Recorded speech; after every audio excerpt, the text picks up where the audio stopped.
How about that?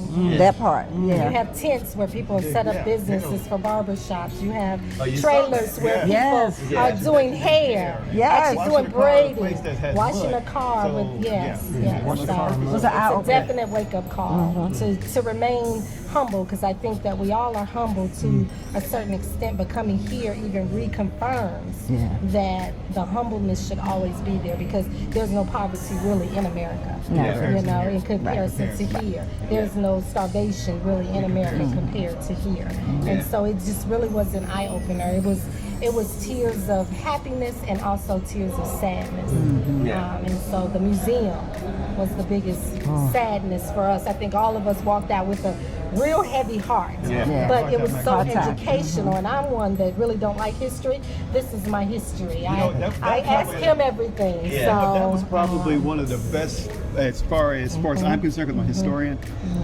Visiting the Apartheid Museum really resonated a lot in me. It answered a lot of questions and curiosity on how things work, especially how he introduced it, as in you're black, you're white, and you're color. And gave us I'm color. cards. I'm considered color, and I was like, wow, They were that's not icons. fair. I'm like Trevor, what's the guy? Trevor Jones. Trevor Noah. I'm like, so going through that experience, it resonated a lot of anger, and I think they did it on purpose, so you could feel what they're feeling. That was probably one of the best museums I've been. I've been to a lot of museums all over the world, and that probably did it for me. Besides the Holocaust, I think this one is above the Holocaust. wow. Yes. And that was probably the quietest day for all of us. Yes. Because you really had no words. You couldn't put it into words. But I think when we all said a word, we said anger. But then we also said change. So there were a lot of different words that came up. But the most important part was just the experience of it all. I don't think that you could put a price on it. You know, and it's something that will resonate with you always, even when you get back. You know, and you find yourself wanting to complain. You think about Soweto, and then there is no complaining. And so you all did that for us. You gave us another level of being humble, and I thank you for that. Thank you.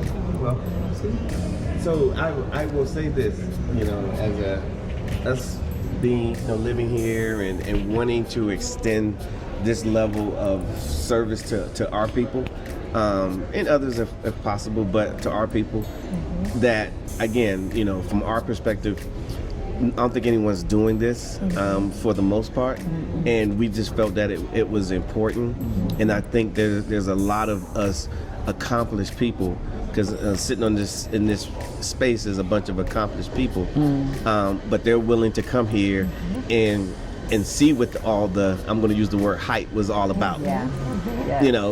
Just want to see it for yourself. And so that for those that want to see it for themselves, we're more than willing to say, hey, why don't you come on a tour and see as much as you can, properly, because you can't see everything. I mean, South Africa is massive. It's a third the size of the United States. But you guys saw a whole lot, and it's just the beginning, and so forth.